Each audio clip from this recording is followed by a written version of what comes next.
नमस्कार, जनवार्तामध्ये आपल्या सर्वांचं स्वागत. समृद्ध जीवन फाउंडेशन पुणे आणि मी मराठी वाहिनी घेऊन येत आहे महाराष्ट्रातील पहिलं लेडी स्पेशल होळी सेलिब्रेशन.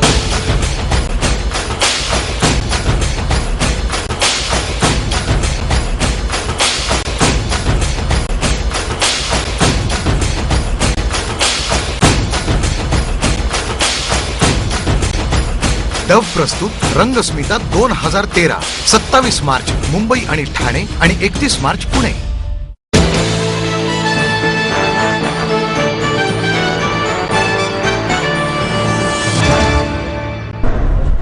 शिस्त पाळण्यापेक्षा प्रतिक्रिया देण्यात पुणेकर पुढे असल्याचं मत पोलीस आयुक्त गुलाबराव पोळ यांनी व्यक्त केलं आहे. नागरिक चेतना मंचातर्फे आयोजित चर्चासत्रामध्ये ते बोलत होते. मंचाचे अध्यक्ष मेजर जनरल NCN जठार, पोलीस उपायुक्त राजेंद्र माने, गुन्हे शाखेचे सहाय्यक पोलीस आयुक्त राजेंद्र भांबरे यावेळी उपस्थित होते. मुंबईच्या तुलनेत पुण्यामध्ये वाहतुकीची समस्या बिकट आहे. मात्र मुंबईच्या नागरिकांमध्ये वाहतुकीची शिस्त आहे. ते वाहतुकीचे नियम पाळतात. पुण्यामध्ये असे निर्बंध घातल्यास वेगवेगळ्या रिॲक्शन उमटतात. गेल्या वर्षभरात वाहतुकीच्या नियमांचा भंग केल्याचे 1,43,000 प्रकरणं नोंदवण्यात आली आहेत. पुण्यामध्ये वाहतुकीचे अनेक प्रश्न आहेत, तरीही पोलिसांकडून वाहतुकीचे उत्तम व्यवस्थापन केले जात आहे, असा दावा पोळ यांनी केला. पासपोर्टसाठी पोलिसांचे ना हरकत प्रमाणपत्र आवश्यक आहे. मात्र त्यासाठी पोलिसांना कोणत्याही प्रकारची लाच देऊ नये, असे आवाहन पोळ यांनी केले.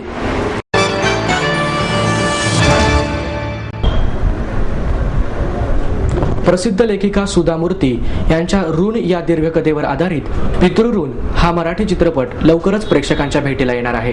ज्येष्ठ अभिनेत्री तनुजा 35 वर्षांनंतर मराठी चित्रपटात भूमिका साकारत आहे. कर्तव्य, प्रेम आणि प्रारब्ध यातून निर्माण झालेली एक रोमांचकारी कथा पितृऋणाच्या माध्यमातून प्रेक्षकांसमोर येणार आहे. Indian magic I motion pictures तर्फे या चित्रपटाची निर्मिती केली जात आहे. अभिनेते सचिन खेडेकर, सुहास जोशी, मृणाल देशपांडे, पूर्वी भावे यांच्या चित्रपटात भूमिका आहेत, अशी माहिती नितीश भारद्वाज यांनी दिली. श्रीरंग गोडबोले यावेळेस उपस्थित होते. चित्रपटाला कौशल इनामदार यांनी संगीत दिले आहे. येत्या मान्सूनमध्ये हा चित्रपट प्रदर्शित होणार आहे. सध्या मराठी चित्रपटांचा संक्रमणाचा काळ आहे, त्यामुळे कथानकावर साहित्य निर्मिती करण्याचं मी ठरवलं. पण त्यापेक्षा उत्कृष्ट चित्रपट साकारणे हे माझ्यासाठी आव्हान होते. सुधा मूर्ती यांच्या साहित्यकृतीचा गाभा आणि व्यक्तिरेखा तशीच ठेवून चित्रपट साकारला आहे.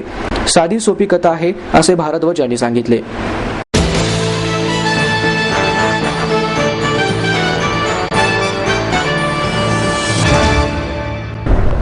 अवतीभोवतीच्या लोकांचे दुःख पाहून माझे जीवन कृत्रिम वाटायला लागले. त्यामुळे लेखनाच्या माध्यमातून समाजाचे दुःख मांडायला सुरुवात केली, असे मत ज्येष्ठ साहित्यिक अनिल अवचट यांनी व्यक्त केले. आडकर फाउंडेशनतर्फे नकाराला भिडताना या कार्यक्रमात ॲडव्होकेट प्रमोद आडकर आणि कवयित्री संजीवनी बुकील यांनी डॉक्टर अवचट यांची मुलाखत घेतली. त्यावेळी त्यांनी उपस्थितांशी संवाद साधला. यावेळी डॉक्टर मुक्ता पुंदांबेकर सहभागी झाल्या होत्या. डॉक्टर अवचट म्हणाले, लहानपणापासून मला निसर्गात रमायला आवडायचे. जीवनात अनेकदा नकोशी वाटणारी माणसेही मी अनुभवली, मात्र कुणाचा दुस्वास केला नाही, कारण त्या अनुभवातून मी धडा शिकायचो. सध्या माणसाच्या संस्कृतीचे वस्त्र हिंसेने रक्तबंबाळ झाले आहे. जातीपातीच्या भिंती मोठ्या करून आपण खूप चुकीच्या दिशेने वाटचाल करत आहोत. आपल्या चेहऱ्यावरच्या हास्यावर फक्त आपलाच हक्क असतो. कोणत्याही संकटाने किंवा दुःखाने तो गमावू नका. आहे त्या परिस्थितीत नैतिकतेला धरून संकटाशी सामना केल्यानंतर कोणताही नकार आणि अपेक्षा मोठ्या वाटत नाहीत. माझ्या जीवनात पत्नी सुनंदा हिचे महत्त्वाचे स्थान आहे. आमच्या लग्नाला माझ्या घरच्यांचा विरोध होता, मात्र आम्ही अनेक नकार पचवून आमचे प्रेम निभावले. त्या संघर्षातील आनंद आम्ही एन्जॉय केला. पत्नीकडून खूप चांगल्या आणि सच्च्या गोष्टी मी शिकलो. तिला कर्करोगासारख्या रोगाने पछाडलं असतानाही तिची सकारात्मक विचार करण्याची वृत्ती थक्क करणारी ठरली. आजच्या क्षणभंगूर जगात हेच विचार माणसाला बळ देतात, असं ते म्हणाले. पण तिने आम्हाला ओळखलं, हसली, बोलली. चल, आणखीन काही आम्हाला त्याच्याविषयी हे नव्हतं की असं का झालं, ते काही. मग त्या फिटचा आजार आणि त्याची ते औषधं, त्याचं हे, तर ती त्या मुलीने इतका छान त्याचा स्वीकार केला होता. इतकी लहान होती, किती कसं 4थीत असेल ती मुलगी, म्हणजे किती 10 वर्षाची असेल, 9-10 वर्षाची. पण ती म्हणायची, आम्ही सगळे त्याला असं फिट म्हणायचो, मी त्रास झाला असं म्हणतो, यशोला त्रास झाला. तर ती म्हणायची की त्रास येणं माझ्या हातात नाही, पण 2 त्रासांच्या मधला वेळ माझ्या हातात नाही. लहान पोरगी, तिला कोणी सांगितलं नाहीये. ती म्हणायची आणि तिला असा कधी त्रास झाला ना की आई तिला घेऊन बसायची, मग आमच्या हॉलमधल्या टक्क्याला टेकवून मग त्या खूप गोष्टी करायच्या. तिला अशा लहानपणच्या तिच्या गमती सांगायची किंवा मग सुनंदा स्वतःच्या लहानपणचे काही काही सांगायची आणि मी असं लांबून असं ऐकत असायचो. मला फार त्यांच्या दोघींमधलं असं ते हृदय असं नातं असं वाटायचं. नाही माझ्या तुलना होऊ शकेल, काम होऊ शकेल का असे प्रश्न, पण अजिबात तसं झालं नाही. तिने फार छान रीतीने ते घेतलं आणि मग त्या सगळ्याच्या औषधोपचार बदलले, पाहणे तर विविध असे इन्व्हेस्टिगेशन्स केली, हे केलं. शेवटी एका ट्रीटमेंटवर आम्ही सेटल झालो. त्याला ती फार रिस्पॉन्ड करत नव्हती, परंतु ते नंतर असं लक्षात आलं की त्या MC च्या जवळ तिच्या तो त्रास त्याच्याशी संबंधित होता, तो काहीतरी वगैरे असं. मग नंतर तिचं लग्न झालं. आमचा पराग म्हणून माझा जावई आहे त्याच्याशी, त्यांनी पुढाकार घेतला आणि मग त्यांनी या केरळमधल्या ती श्रीचित्र त्रिवेंद्रमच्या त्या केंद्राची माहिती काढली, तिथे जाऊन ऑपरेशन करून घेतलं आणि आता 10 वर्ष झाली तिला फिट नाही आलेली. आणि ती त्या डे 1 पासून त्या लोकांसाठी काम करायला सुरुवात केली. ते फिट येणारे लोक, संवेदना नावाचा ग्रुप स्थापन केला. त्याचं काउन्सिलिंग सेंटर इथे त्या आपल्या ह्याच्यात निवारामध्ये तिचं चालतं. नंतर त्या सगळे गरीब लोक आहेत, हजार रुपये महिन्याचा खर्च कोणाला परवडणार आहे. मग ती सगळी जेनेरिक नेमची औषधं ती मिळवते स्वस्तातली, किंवा कंपन्यांना कॉन्टॅक्ट करते किंवा स्पॉन्सरच मिळवते.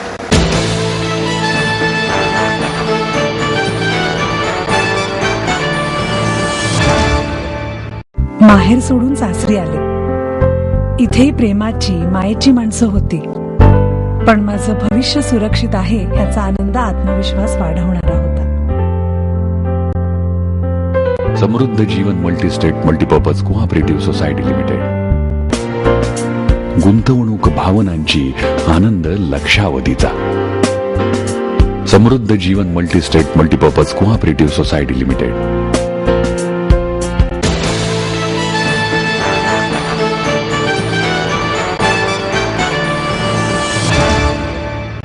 विविध मागण्यांसाठी जन आरोग्य अभियानातर्फे 22 मार्च रोजी मुंबईतील आझाद मैदानावर धरणे आंदोलनाचं आयोजन करण्यात आले आहे. सार्वजनिक आरोग्य सेवांचे खासगीकरण बंद करा, सरकारी दवाखान्यातील औषधांचा तुटवडा कमी करण्यासाठी तामिळनाडू मॉडेल वापरा, सरकारी डॉक्टरांच्या खासगी व्यवसायावरील बंदीच्या निर्णयाची कठोरपणे अंमलबजावणी करा, या मागण्यासाठी जन आरोग्य अभियानातर्फे धरणे आंदोलनाचं आयोजन करण्यात आलं आहे. या अभियानामध्ये 2000 कार्यकर्ते सहभागी होणार असल्याचं जन आरोग्य अभियानाचे डॉक्टर अनंत फडके यांनी सांगितले.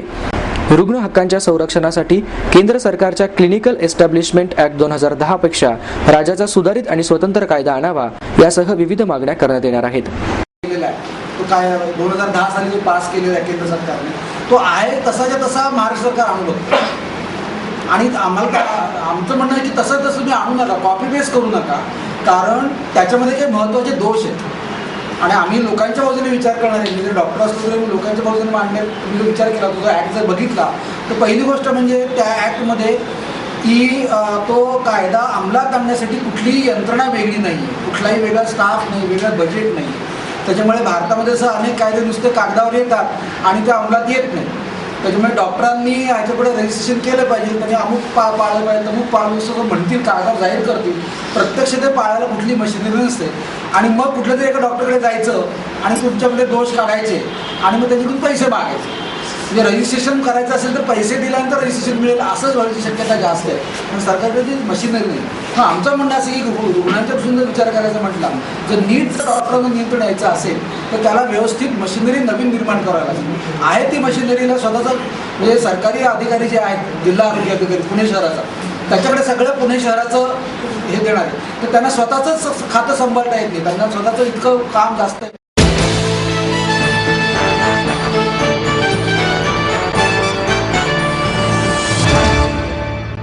डॉक्टर बाबासाहेब आंबेडकर वसतिगृहातील विद्यार्थ्यांना मारहाण केल्याच्या निषेधार्थ विद्यार्थ्यांच्या वतीनं निदर्शनं करण्यात आली.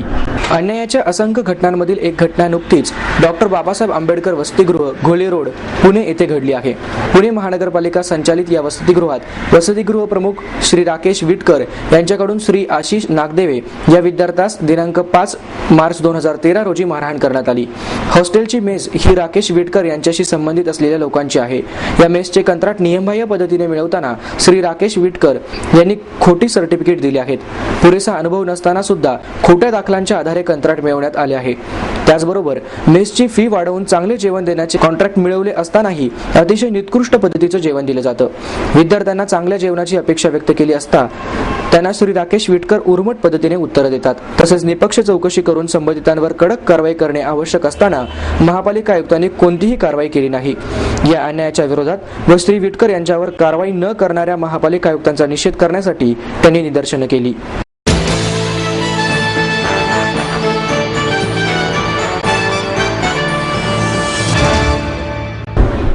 चिल्लेवाडी प्रकल्पाची राज्य सरकारने चौकशी करावी अशी मागणी ग्राहक पंचायतीच्या वतीने करण्यात आली.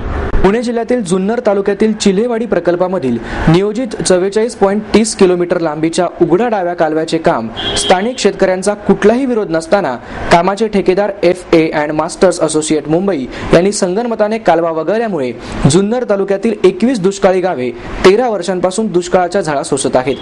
याबाबत सखोल चौकशी व्हावी अशी मागणी ग्राहक पंचायतीचे पुणे विभाग अध्यक्ष बाळासाहेब औटी यांनी पत्रकार परिषदेमध्ये केली.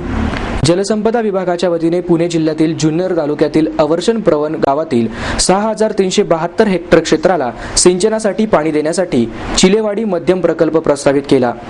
FA and master associate Mumbai यांना प्रकल्पाचे काम 1998 मध्ये 102 कोटी रुपयांना दिले. त्यामध्ये धरण, सांडवा व कालवा या कामाचा समावेश होता.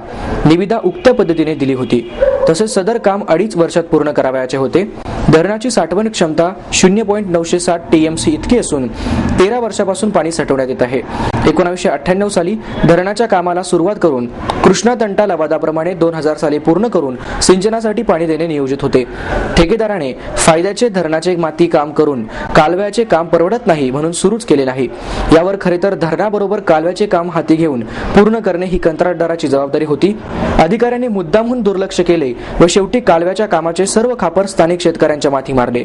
कोणत्याही शेतकऱ्यांनी विरोध केलेला नसताना अधिकाऱ्यांनी व कंत्राटदाराने मिळून महामंडळाला निविदेमधून कालवा वगळण्यास भाग पाडले.